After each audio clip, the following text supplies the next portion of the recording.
जय हिंद दोस्तों। अगर आपका भी पेपर आरआरबी एनटीपीसी यूजी का 17, 18, 19 या 20 जून को है तो आज की ये गणित और रीजनिंग की क्लास आपके लिए बहुत इंपॉर्टेंट है मेरे भाई। आज हम इस क्लास के अंदर दोस्तों आपके 13 तारीख, 14 तारीख और 15 तारीख को जो क्वेश्चंस पूछे गए हैं मैथ और रीजनिंग के, उस टाइप के सवाल लेके मैं आपके लिए हाजिर हूँ दोस्तों। इसी टाइप के हर शिफ्ट में पूछे जा रहे हैं मेरे भाई, तो जिनके भी आगामी डेट्स में पेपर है वो स्पेशली इस क्लास को जरूर देखें। बिना समय गंवाए पहला सवाल आपकी स्क्रीन पर है। हर क्वेश्चन इसी टाइप से आ रहा है एग्जाम में, हूबहू देखने को मिलेंगे आपको एग्जाम में। एक राशि साधारण ब्याज की दर से 25 सालों में 3 गुना हो जाती है तो वो स्वयं की 7 गुना होने में उसे कितना समय लगेगा। एक बार जल्दी से मुझे कमेंट करके ये बता दो कि आपका पेपर किस डेट में, किस शिफ्ट में और अभी तक एडमिट कार्ड जारी हुआ या नहीं हुआ। तो देखो दोस्तों, जब भी ऐसा क्वेश्चन आएगा ना कि कोई भी राशि इतने गुना, मतलब 200 गुना होगा तो आपको 100% ब्याज लेना है, 3 गुना होगा तो आपको 200% ब्याज लेना है, 4 गुना बोलेगा तो आपको 300% ब्याज लेना है। समझ गए ना, ऐसे आपको करना है। तो अपन ने सीखा है कि दर गुना समय बराबर गुरु साधारण ब्याज होता है। बहुत सिंपल तरीके से इस सवाल को सॉल्व कराऊंगा दोस्तों आप लोग, ठीक है। जब आप ये तरीका सीख जाओगे तो आप ओरल भी आंसर करोगे। देखो, उसने कहा 25 साल में 3 गुना, 3 गुना बोला तो आपको ब्याज 200% लेना है, तो यहाँ पे आपने 200% ब्याज ले लिया। फिर वो कह रहा है कि अब वही राशि 7 गुना होने में उसको कितना समय लगेगा। अब उसने क्या बोला, 7 गुना, तो आपको ब्याज 600% लेना है, तो यहाँ पे 600। अब आप देख पा रहे होंगे ये 200 का कितना गुना दिख रहा है, ये 3 गुना है, तो आपको यहाँ पे 25 का भी 3 गुना कर लेना है और आंसर करना है 75 साल लग जाएंगे, यानी 75 साल लग जाएंगे, जो ऑप्शन नंबर बी में दे रखा है। तो मैं पूरी उम्मीद करूंगा कि आप लोगों ने पहला सवाल बना लिया होगा बहुत ही आसान तरीके से। जब आप सवालों को बनाना सीख जाओगे ना मेरे भाई, तो आप क्वेश्चंस को ओरल ही करना सीख लोगे, ठीक है। एक बस है 60 किलोमीटर की घंटे की चाल से चल रही है, वो 120 किलोमीटर की दूरी तय करती है। फिर दोस्तों वो 90 किलोमीटर की चाल से चल रही है, 180 किलोमीटर की दूरी तय करती है, ठीक है। तो पूरी यात्रा के दौरान आपको औसत चाल पूछा है। अब ध्यान से सुनना, एवरेज स्पीड में क्या होता है, कुल दूरी बटे कुल समय। 120 की दूरी यहाँ पर है और 180 की दूरी यहाँ पर है। 180 और 120 कितना हो गया मेरे भाई, 300 किलोमीटर की दूरी हो चुकी है। अब आपको समय निकालना है। आपके पास दोस्तों चाल दे रखी है, आपके पास दूरी दे रखी है, तो समय आसान से निकाल लोगे। समय क्या होता है, दूरी बट्टे चाल। दूरी 120 की है और यहाँ पर आपको लग गए 2 घंटे, ओके रिपोर्ट है। यहाँ पर देखोगे 180 किलोमीटर की दूरी है और 90 किलोमीटर घंटे की चाल है, तो यहाँ पे आपको 2 घंटे यहाँ लग गए। तो 2 घंटे और 2 घंटे कितना होगा, 4, और 300 में 4 का भाग दोगे तो 75 चौके 300 होता है ना। तो यहाँ पे आपको डी वाला ऑप्शन टिक कर लेना है। अगला सवाल देखेंगे आपके, एक बार स्क्रीन पर फिर से आता हुआ है, ये वाला क्वेश्चन बताइएगा। यहाँ पर आप देखेंगे लॉजिक, देखो एनालॉगी जैसा ये सवाल है, कोई दिक्कत नहीं है। टी 20 पे आता है, वी 22 पे आता है, +2 देखने को मिला है। यहाँ पर 15 और 18 +3 देखने को मिला है। यहाँ 16 और 21 +5 यहाँ देखने को मिला है। शानदार लॉजिक लगा हुआ है। अब ये लॉजिक आप लगा के देख लो किस किस में लग रहा है। देखो 17 से 19 यहाँ 2 प्लस हुआ है, 14 से 16 यहाँ 2 प्लस हुआ है, और यहाँ पर 14 से 16 फिर 2 प्लस हुआ है, 20 से 22 यहाँ पर भी 2 प्लस, मतलब सब में 2 प्लस हो रहा है। अगले पेन से देखते हैं, +3 करना आपको, ठीक है। 9 और 3 12 +3, 5 और 3 8 ये नहीं होगा, ठीक है। और 15 और 3 18 ये हो सकता है, 15 और 3 18 होना चाहिए था, ये भी हो सकता है। अब आपका एक ऑप्शन कर, अब एक ऑप्शन और बचा हुआ, एक ऑप्शन और ट्राई कर लेते +5 करके। 16 5 21, 21 पे ये होना चाहिए, ये आंसर कैंसिल हो गया, 2 ऑप्शन तो पहले ही कैंसिल हो गया, ठीक है। 18 और 5 कितना होता है मेरे भाई, 23 होता है, ओके रिपोर्ट है। और ये 17 आ रहा है, ये ओके रिपोर्ट नहीं है, तो सी वाला ऑप्शन बिल्कुल सही जवाब हो जाएगा। अगला सवाल देखेंगे, एक बार फिर से आपकी स्क्रीन पर है। ये सवाल सॉल्व करेंगे क्वेश्चन नंबर 4। एक व्यापारी एक वस्तु को अंकित मूल्य पर 20% की छूट देकर बेचता है, यदि और फिर 20% का लाभ कमाता है। अगर वस्तु का क्रय मूल्य 750 है तो अंकित मूल्य क्या होगा। अब यहाँ पर ध्यान से सुनना आप लोगों को। देखो वो क्या कह रहा है, अंकित मूल्य पर 20% की छूट। तो इस केस में आपके पास दोस्तों कॉस्ट प्राइस और एमआरपी यानी अंकित मूल्य होता है। तो कॉस्ट प्राइस में 100 माइनस डिस्काउंट लिखते हैं, तो यहाँ पे 80% हो जाएगा। 20% का डिस्काउंट यानी 100 में से 20 गया तो 80%। फिर वो कह रहा है 20% का लाभ यानी 120। अब आपको दोस्तों जो चीज़ दे रखी है उसको उससे कंपेयर कर लो, ठीक है। उसने आपको क्रय मूल्य दे रखा है, तो क्रय मूल्य को क्रय मूल्य से कंपेयर कर लो। यानी ये जो 750 मान है ये 120 का है, और आपसे पूछा क्या है, रुको रुको रुको, उसने क्रय मूल्य दे रखा ना, ये 80 का मान है मेरे भाई। किसका है गुरु, ये 80 का मान है। आपसे क्या पूछा गुरु, उसने 120 का मान यानी एमआरपी पूछी है। तो आप यहाँ पे सॉल्व कर लो और निकाल लो आंसर क्या आ रहा है। देखो 40 की टेबल से 2 बार जाएगा और 40 की टेबल से 3 बार, और 750 का आधा कितना होता है, 375 होता है। और 375 में आपको 3 से गुणा करके आंसर निकाल लेना है। इकाई अंक 5 आएगा तो 2 ऑप्शन भाई ऐसे ही कैंसिल कर दो, जीरो वाले हटा दो।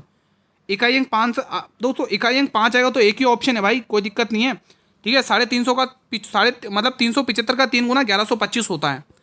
अगला क्वेश्चन, कितने वर्षों में कोई धनराशि 12.5% की दर से साधारण ब्याज की दर से स्वयं की 3 गुनी हो जाएगी। 3 गुनी मतलब ब्याज 200%। अभी मैंने एक क्वेश्चन सिखाया था ना, अगर आप सीख गए तो ये क्वेश्चन बहुत जल्दी आप कर सकते हो, कर लोगे। देखो दोस्तों, उसने दर दे रखी आपको 12.5% की, और उसने क्या बोला 3 गुना, तो ब्याज 200% लेना है। ठीक है, अब दोस्तों 12.5 से जब आप 200 को काटोगे तो यहाँ पे 8 साल देखने को मिलेगा, यानी पहला वाला ऑप्शन बिल्कुल परफेक्ट हो जाएगा। मेरे भाई अगर चीज़ें क्लियर हैं तो आप ये बटन दबाकर मुझे रेस्पॉन्स तो कर दो कि गुरु सारी चीज़ें क्लियर हैं। ठीक है, ये वाला बटन दबा के रेस्पॉन्स कर दो। चैनल पर नए हो तो चैनल को सब्सक्राइब जरूर कर लेना। ठीक है मेरे भाई, जल्द ही इस चैनल पर ग्रुप डी की क्लासेस और एसएससी के किसी भी एग्जाम की जो भी एग्जाम नज़दीक है उसकी क्लासेस जल्द ही चालू होंगी। 13 से 24 कितने का, 11 का अंतर। 24 से 46 कितने का, 22 का अंतर। यहाँ पर 33 का अंतर होगा 100%, क्योंकि 11 का टेबल लग रहा है मुझे तो। ठीक है, अगला नंबर 55 आएगा, यानी इकाई अंक पे 8 आएगा। जब इकाई अंक पे 8 आएगा तो एक ही ऑप्शन है भाई, क्योंकि यहाँ पर कितना आ रहा है मेरे भाई, ध्यान से देखो कि 3 आ रहा है, यहाँ पर 5 आ रहा है, जोड़ोगे इकाई अंक 8 आ रहा है। तो ऐसे कैलकुलेशन को आप डेली उड़ा सकते हो जब मेरे साथ डेली प्रैक्टिस करोगे। अब इस क्वेश्चन को सॉल्व करके देखते हैं अपन। देखो 14 से कितना हो गया मेरे भाई, 14 से 10 हो गया, -4 हो गया। 10 से 4 -4, यानी यहाँ पर आपको -4 करना है, यानी 6 में से 4 घटाओगे 2, और 2 पे आता बी, तो आंसर हमारा लास्ट में बी आएगा। लास्ट में जब बी आएगा तो 2 ऑप्शन ऐसे ही कैंसिल हो चुके हैं। ओके रिपोर्ट है, आगे देखते हैं सॉल्व करके। 6 से यहाँ पे 6, ये क्या नाम है, अपन को फर्स्ट वाला अक्षर ट्राई करना। ठीक है, 6 से 10 + 4 14, 14 4 18, 18 4 22, 22 पे वी आता है, तो आंसर आ चुका है। Option number D will be the right answer. ठीक है, ओके रिपोर्ट है। अगला सवाल ये बताइए, एक निश्चित कूट भाषा में रोज को सॉफ्ट लिखा जाता है, तो उसी कूट भाषा में मैंगो को क्या लिखा जाएगा। देखो R18 पे आता है, S19 पे +1, 15 से 17 +2, +1 +2 हो रहा है लग रहा है, 19 से 20 +1, फिर यहाँ पे 5 से, अच्छा ठीक है, लॉजिक शानदार है। देखो पहले 18 19 +1 कर रहा है, तो 13 में एक जोड़ो 14, यानी एन से हमारा आंसर स्टार्ट होगा। ओके रिपोर्ट है। अब हमारे पास 3 ऑप्शन बचे हुए और 3 में 2 का सेम है इकाई। चलो लास्ट वाले से ट्राई करते हैं। 5 और 6 यानी +1 15 और 1 16, यानी पी आएगा, तो ये भी ऑप्शन गया। 2 ऑप्शन बचे हुए। अब इसका तीसरा वाला अक्षर चेक कर लो। टी आता 20 पर, देखो एस आता 19 पर, ये आता 20 पर, +1 हो रहा है। ठीक है, +1 हो रहा है ना, इसका +1 हो रहा है, तो 7 और 1 8, 8 पे क्या आता है, एच आएगा, यानी ये वाला हो रहा है। ठीक है, option number C will be the right answer. तो ऐसे आप लॉजिक से कर सकते हो। देखो कोडिंग रिकॉर्डिंग के क्वेश्चन तो दोस्तों बिना कलम उठाए आप ओरल ही कर सकते हो। ठीक है, उसने बोला है कि आधार की परिधि आपको दे रखा है, तो आधार की परिधि का फॉर्मूला होता है 2πr, कितना दे रखा है 44, तो यहां से आप लोग मान निकाल लोगे। ठीक है, अगर देखो पाई में क्या छुपा हो, 22/7 है ना, तो 22 की तरफ से 2 बार 2 से 2 गया 7 परिधि आ जाएगी भाई। 22 की जगह पाई का मान आप क्या लिख दो, 2/7, 22/7 लिख दोगे, और 22 की तरफ से 2 बार जाएगा और 2 से 2 कैंसिल हो जाएगा, आर का मान आ गया 7। यहीं पर पूरा सॉल्व करो ही मत, यहीं से ऐसे निकाल लो डायरेक्ट। और आपको आयतन पूछा है, आयतन का फॉर्मूला लगा के इसमें वैल्यू पुटअप कर दो, 1/3πr²h। ठीक है, तो आपको 1/3 एज इट इज लिख लेना है, पाई का मान 22/7 एज इट इज लिख लेना है। ओके रिपोर्ट है। और आर का स्क्वायर यानी 7 और आर कितना आया, 7 ही है ना, 22 दूनी 44, 2 से 2 क्या 7 आएगा, हाँ आर का मान 7 आया। ठीक है, 7 का स्क्वायर 49 होता है, और एच का मान 10 दे रखा है, तो ये वैल्यू दे रखी है, तो 7 की जगह से 7 बार जाएगा। कुछ मिस्टेक हुआ है क्या, 1 मिनट और चेक कर लेते, रुको शायद कहीं मिस्टेक हो गई ओपन को, शायद 1 मिनट और चेक कर लेते, कोई जल्दबाजी नहीं है यहाँ पर, शायद अपने त्रिज्या कहीं रॉन्ग तो नहीं निकालती, एक बार और चेक कर लेते हैं। देखो 2 × 22/7 ओके रिपोर्ट है, और त्रिज्या अपन को निकालनी है, और यहाँ पर 44 दे रखा है। ठीक है, तो यहाँ पे 22 की तरफ से 2 बार जाएगा, और 2 की तरफ से ये 2 बार गया, तो त्रिज्या आ चुकी है 7। ठीक है, 1/3πr²h, तो 1/3πr²h। ठीक है, तो 1/3 फॉर्मूले का लगा लो, 1/3 पाई का मान 22/7 एज इट इज़, और आर का स्क्वायर यानी 49 डायरेक्ट में लिख दिया, और एच 10 दे रखा आप लोगों को। ठीक है, यानी पॉइंट में आंसर फंस रहा है ना, पॉइंट में आंसर फंस रहा है। अब ये पॉइंट में आंसर फंसेगा। ठीक है, 7 की जगह से 7 बार। ठीक है, और आपको पता ही है कि 22 7 154 होता है, 154 यानी 1540, तो फिर ये 3 कहाँ से आ गया भाई, 3 बीच में मिस्टेक कर रहा है, 3 कुछ मिस्टेक हो गया, 1540/3 में आ रहा है, 1540/3, कुछ मिस्टेक हुआ है क्या, कुछ मिस्टेक हुई है। अच्छा माफ़ी चाहूँगा, आयतन का फॉर्मूला गलत लग गया, माफ़ी चाहूँगा दोस्तों, मिस्टेक हो गई, भारी मिस्टेक हो गई, माफ़ी चाहूँगा इसके लिए दोस्तों। ठीक है, आपने त्रिज्या निकाली, आयतन का फॉर्मूला होता है, क्या होता है भाई, यहाँ पे लिख लेते एक बार, हाँ या इस पेन से लिखते, आयतन का फॉर्मूला क्या होता है, πr²h, ये फॉर्मूला होता है। पाई का मान 22/7 एज इट इज़, आर का मान यानी 49, 7 का स्क्वायर 49 और एच आपको 10 दे रखा है। ठीक है, ये जाएगा 7 7 49, 22 7 154 और 154 गुणा 10 1540। ठीक है मेरे भाई, ओके रिपोर्ट है। अगला सवाल एक बार फिर से आपके स्क्रीन पर है। ए ने एक वस्तु को बी को 10% पर बेचा है, ओके रिपोर्ट है। बी ने सी को 5% के लाभ पर बेच दिया, ठीक है, दोनों को लाभ लाभ पर बेचा, ओके रिपोर्ट है। सी ने इसके लिए 9,240 रुपये का भुगतान कर दिया। अब ए के लिए क्रय मूल्य क्या था? भाई ए ने कितने रुपए में खरीदा था, क्या पता है क्या? नहीं पता है दोस्तों, ये कह रहा है चेन वाले मेथड से कर लो, कर लेते हैं। उसने 110 के लाभ पर बेचा है। 110 का मतलब भाई 100 रुपये का सामान था, आपने 10 के प्रॉफिट यानी 110 पर बेच दिया। फिर वो कह रहा है 5% के लाभ पर। 100 रुपये का सामान था, 5% के लाभ पर यानी 105 पर जाएगा। अब वो कह रहा है 9240 का भुगतान किया किसने? ए ने। तो यहाँ पे उसका कॉस्ट प्राइस पता चल जाएगा अपन को। ठीक है, तो ये हमें किस और इशारा कर रहे हैं? 15 की टेबल से भी काट सकते हो आप। चलो एक बार अपन करते हैं 22 की टेबल से काटते हैं। 22 पंचे 110 और 22 चौके 88, 4 बचेगा, 22 दूनी 44 ये गया। ठीक है, और ये कितनी बार जा रहा है? कुछ जा रहा है। 21 की टेबल से काटते हैं अपन इसको। ठीक है, 21 की टेबल से ये 5 बार, 21 पंचे 105, 21 दूनी 42 यानी 20 बार, ओके रिपोर्ट है। और कुछ देखो 55 25 होता है और 25 की टेबल से ये 4 बार।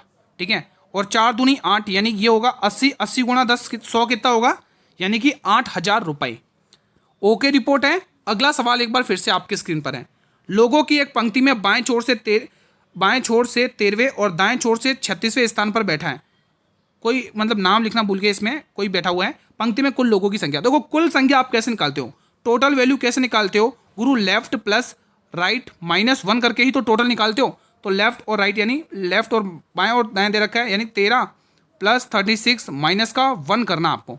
देखो दोस्तों 6 और 3 9, 9 में से 8 यानी ऑप्शन नंबर ए। इकाई अंक से गेम खेलो भाई, इकाई अंक से बहुत जल्दी क्वेश्चन हो जाता है।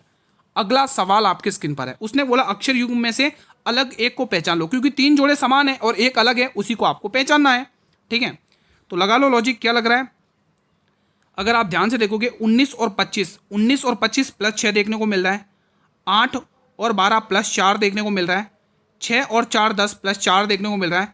15 और 4 19 प्लस 4 देखने को मिल रहा है। तो अब आपको पूरा सॉल्व करने की जरूरत ही नहीं पड़ी, पता चल चुका है ना क्या डिफरेंट है इसमें? ए वाला ऑप्शन डिफरेंस है।